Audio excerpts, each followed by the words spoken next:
You know, faith works wonders sometimes. Because, you know, if anyone had told Raymond Watts that he would have been interred side by side with CLR James, he would not have believed that. But this is what faith has led us to today. Raymond, as Ray said, met CLR in the 60s in London and sat in his house and attended all the meetings and lectures that CLR delivered in that period. One of the things he told me, and Ray also hinted at it, was that he felt, because of the fact that he was not a student, he was no way an intellectual, he felt tremendously inferior and insecure among people like Andrew Salkey and Metaloza and all these West Indian greats who sat at CLR feet in that period. But the point about it, the message that he got took him out of that sense of inferiority and that sense of feeling that you're not with the thing.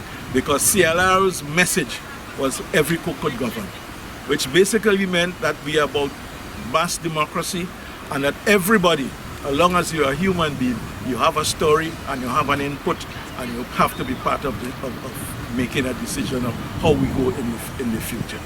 CLR said over and over again that this history is the story of human beings fighting to complete themselves. And when he said complete themselves, what he meant is that to take yourself to a position in society where mass democracy prevails.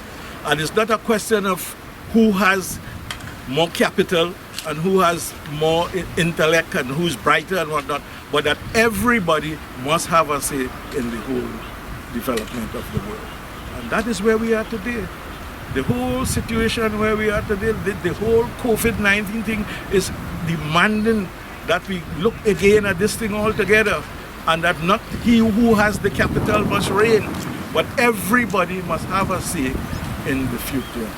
Raymond lived his life struggling for that, and this is why we feel that it is worthwhile to bury his ashes side by side with CLR grave, the man of letters.